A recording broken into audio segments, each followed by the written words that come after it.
Hey everybody, it's Evan. With the reveal that the Super Nintendo Mini will be coming with Star Fox 2, John has tasked me with getting you all up to date on what to expect with the game, as well as why Star Fox 2 was both finished and then never released. Because it is an interesting concept. What would drive a company to pour all these resources and time and effort, only to then look at its creation, its final product so close to the finish line, and just seal it up and bury it away like the Ark at the end of Raiders, only to exist in glimpses and whispers around the internet years later? The best way I can think to do this is to first let you in on the team, the core group of people behind making Star Fox 2, or at least some of the primary players. 3 in particular, starting with Katsuya Eguchi, director of the project and by no means new to gaming at this point, having already worked on Star Fox 1 as well as a few other titles maybe you know, just Super Mario Bros. 3 and Super Mario World. And of course, since this is an innovative first-party title, you would be remiss not to find Shigeru Miyamoto as a producer at the very least.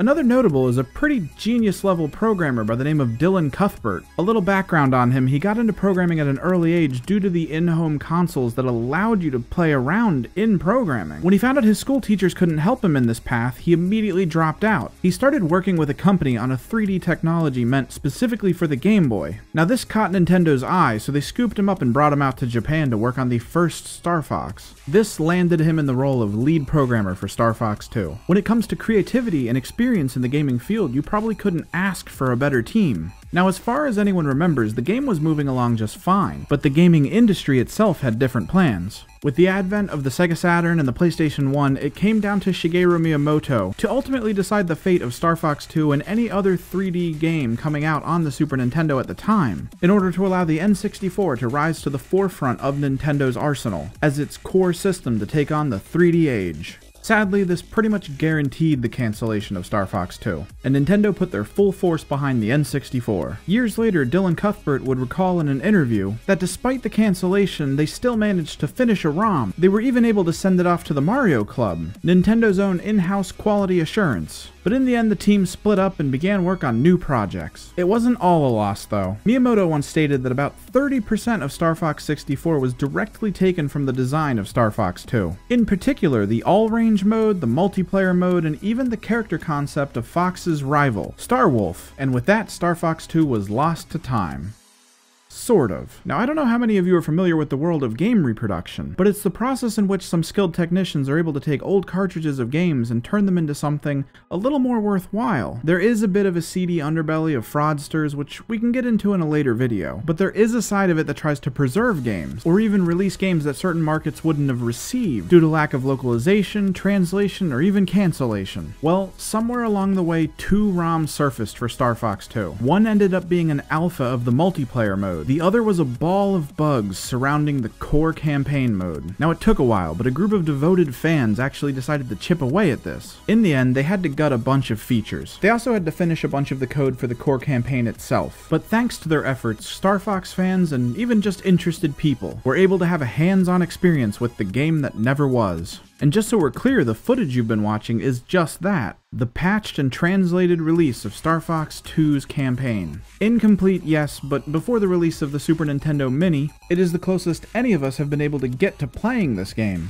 And that'll be important in a minute, but for now, let me just go over with you how this game plays. When you first load into the campaign, you're given a list of Fox McCloud and all of his comrades. You're meant to pick 2 of them, each having their own specific stats to how their R-Wing works. You're then placed into an overworld map where your captain tells you need to prevent a planet from blowing up, and then it's off to war with Andross. Sounds simple enough, but there are a couple hitches that change what you think this would play out as. After guiding your R-Wing to the first thing you can get to in order to prevent it from hitting the planet, you're switched up into a combat mode. Now, depending on what you're actually fighting, it'll play a little differently. Whether you're fighting a destroyer, or stopping a cluster of missiles, going up against another squad of fighter pilots, or even taking on the occasional boss. The trick is that the time spent in these battles is actually reflected in the overworld map. Getting into combat doesn't prevent a missile from going by and slamming down onto the planet's surface. What does is how efficient and effective you are at completing that fight. But sometimes sacrifices have to be made. Taking out a battleship might be more important than taking out a squadron of fighters. These are choices you have to make in real time and then live with the consequences. And it's not just all about playing on defense. There are other planets in the system that Andross has taken to use as forward bases that you really need to take back. Conquering these will begin to slow Andross's attacks, and they will also serve as a way for you to teleport your base to a forward location,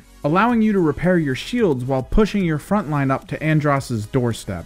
But the conquering of these planets is no simple task. You'll have to deal with a slew of enemies all leading up to a boss fight. Now the bosses in Star Fox 1 all played to the on-rail shooter concept, but because the combat in Star Fox 2 was a little more free roaming, alongside the R-Wing's ability to turn into a mobile suit, the boss fights were able to have a little more to them, a little closer to how a boss in Ocarina of Time would play out.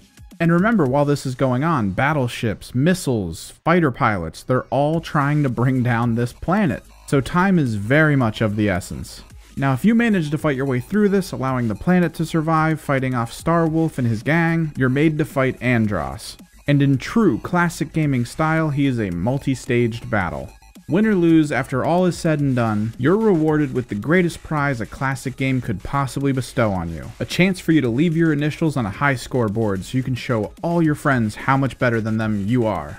It's a great experience, and when you take into consideration the other games that were out on the Super Nintendo, it certainly fits the innovative attitude Nintendo holds towards most of its first-party titles. Now with everything I've told you, why shouldn't you just go find this and play it? Why shouldn't you just avoid the Super Nintendo Mini? Well, do you remember Dylan Cuthbert, Boy Genius? Back in 2015, he gave an interview with a group of people known as Nintendo Life. In this interview, he said that during his time working on Star Fox Command, he was given a copy of a ROM of Star Fox 2, the one that Nintendo's QA, the Mario Club, actually finished. He specifically stated that there were elements of a roguelike type setup, where the events and the attacks were all randomized in unpredictable ways, that didn't even make it to the leaked campaign mode ROM. He also hinted at many other elements that didn't make it to the leaked ROM, which when you consider that the fans that actually made this work stated openly that there were a lot of features they just had to seal up completely to prevent any bugs from breaking the game, it really makes us over here at SpawnWave think,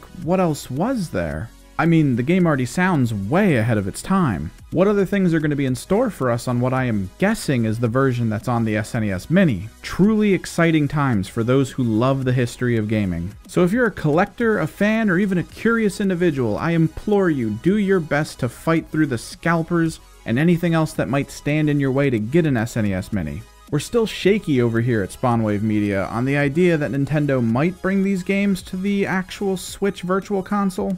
I mean, we really hope they do, but this might very well be your one chance to get your hands on a gaming legend. And believe me when I say we'll be right there with you. But let us know what you think. Were you looking forward to this even before the video? Or maybe we sparked your interest. Voice your hopes for other games that might show up. Games that never made it through the translation and localization process. Maybe with how much time and effort Nintendo has in claiming videos on YouTube, maybe we can spark up a campaign for some interesting virtual console releases.